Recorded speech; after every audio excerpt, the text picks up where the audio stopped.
Good evening, everybody. I'm here with Gail Rosewood, and she is going to be teaching at the Symposium a seminar on integration. Gail, for the people in Europe who are not yet so familiar with you, can you tell me something about where you were trained, when you were trained, how long you've been doing this, what's the story? Yes. So I met Ida Rolf in 1968. I had arrived at Esalen Institute that summer, and it was a hotbed of many therapies that were being explored. And she found an audience there that was greatly interested in what she was presenting. I started to receive a 10 series from her. And I did not feel certain that I wanted to become a practitioner of structural integration, but I was so fascinated by what she was doing, what it felt like to me, and the way she seemed to have X-ray vision into my very bones. And so I asked her if I could possibly audit a training.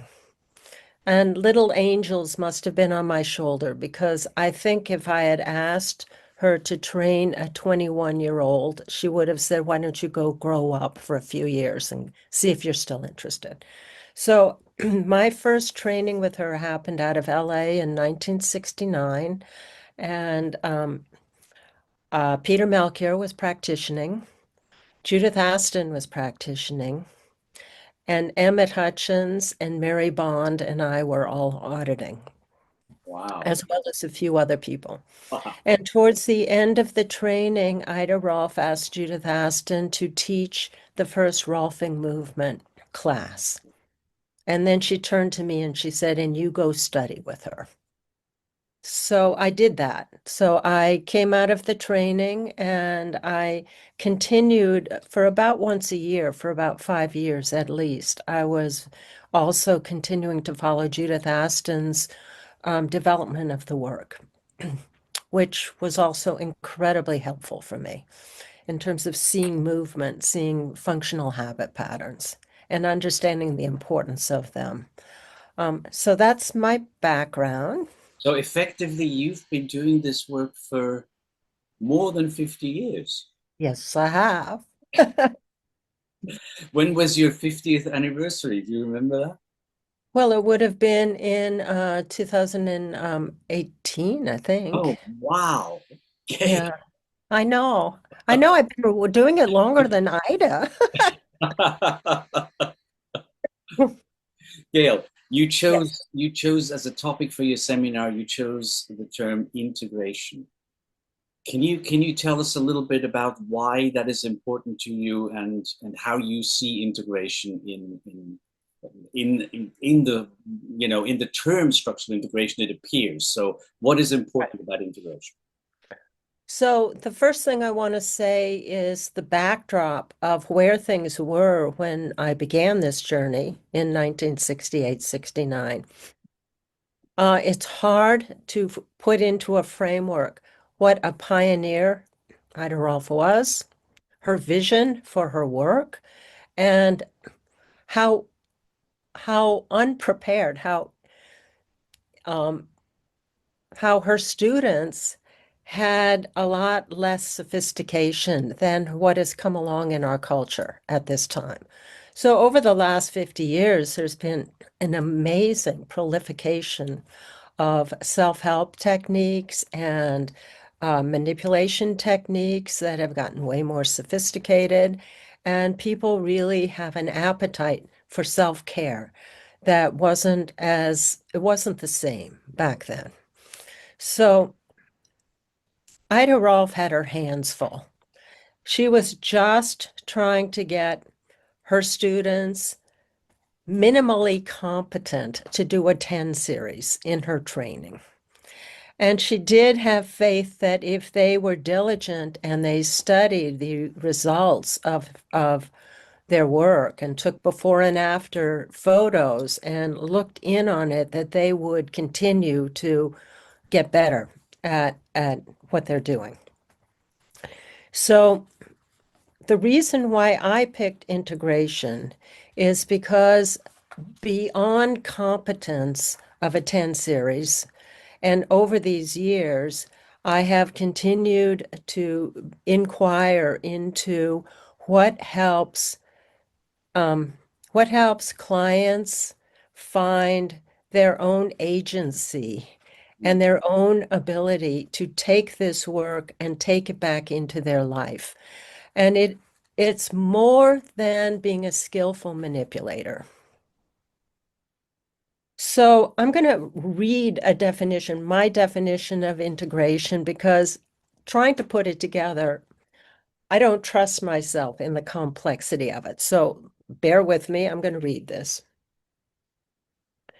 Integration is to bring an expanded state of consciousness into consensual reality so that feeling, meaning, significance, teaching can be transferred from a subjective state of awareness into something that has more ability to enter your everyday life. So what this means to me is that we are not only hands-on practitioners, we are educators. And that if we create a certain kind of therapeutic setting for our clients, we can start to find the shared places where they are hungry for better information. So the body receives Rolfing very well because it's hungry for good information. Our touch is conveying good information.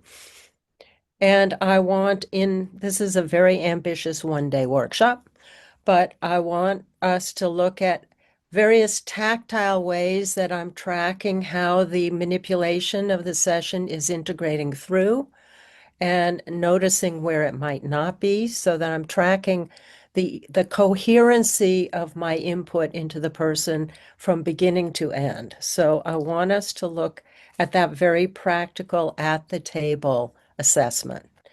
Meanwhile, a therapeutic environment creates a space that is safe and curious that we share with a client. And in what we offer to clients all often is that they come to us worried. They're worried about a symptom. They're worried if it's degenerative. They're worried, could it be this? Could it be that? We all have that. We don't have the ability to stand back and see ourselves. So if I get curious about exploring what they're worried about, I can hold a bigger picture for them. And I can often convey good information for them that gives them a sense of ground and a sense of this is not just a degenerative way down. This can involve them understanding certain functional habit patterns that they've been using that are not working for them. It can involve them noticing a change in a breathing pattern that gives them more ease and bringing it up to their consciousness so that they can go home and they can refine that. It can involve showing them something about their posture, whether it's sitting or standing or even walking, that might be something that they can go home and practice to recall how they felt leaving the session. So I'm reaching for these different ways for clients to go home with more self-empowerment, that they get to take an experience that felt wonderful maybe and subjective, but they can glean from it a self-teaching. That's what I'm going for. Excellent. You know what's really funny? I'm transcribing some old audio tapes from advanced classes taught by Ida Rolf in 1974 and 76. And just this afternoon, I transcribed a session where I'm paraphrasing now because, I would have to pull it up from my computer, She says to the students, you guys all think you're such great practitioners with your hands, don't you? Okay. But I can tell you, only manipulation is not going to do the job. And this is practically the same thing that you just said. Okay. Oh, that gave me chills. Well, yeah, I think I want to also, if we have time, I want to circle around a place where I think that trainings got very focused on on techniques. And you're frozen, am I? No, there you go. No, we're Okay. fine. Whoops. We're fine. Okay. There was also a period of time back in those days at Esalen, a lot of experimental therapies, wild ones, plant medicine, etc. And it went afoul of poor boundaries, etc., people being damaged by non-professional settings. So there came a time where everybody tightened up on this sense of very well boundaried professional position. Now we've gone forward into a medical system, at least in our country, where people don't even feel seen as a person anymore. Their practitioner is behind a screen reporting to insurance companies.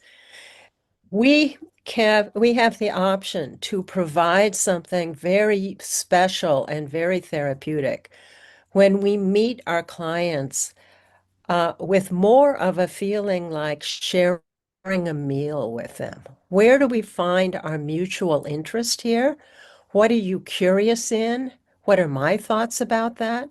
And where do we find the meaning that is coherent with this particular session? So this can be anything from a dream they had to an exercise I give them to take home so that they can practice a joint mechanic on the other side of a session when they've been having problems. So I need to be in an open place with each client, each session. I cannot be by rote. They come in, it's the third session, they lie on their side, I do my thing, we don't talk, they get up, they walk out. So I'm reaching for a, a participatory Right. interaction with clients. And this is where I learn the most. This is what keeps me alive in the work. It's where it's most satisfying to me. Well, I have to say, this is right up our alley, and this is the way how we try to teach our students. It is not, it is not nowadays easy to get it across, but we make every possible attempt to go in that direction. Gail, I'm so looking Yes. forward to having you in Prague, and that you can, I think, reconnect with Mary Bond, right over there. Yes. Yes. Yes. And I think David Davis is not an unknown person to you. No, nor Neil. And Nor I'm sure Neil. there'll be others too. Neil Yeah. Neil can't be there because he has a family gathering at that right at that time. But David will be there, Oh, and okay. I'm greatly looking forward to this end of May, beginning of June in Prague next year. Okay, and thank you for Yeah. this interview.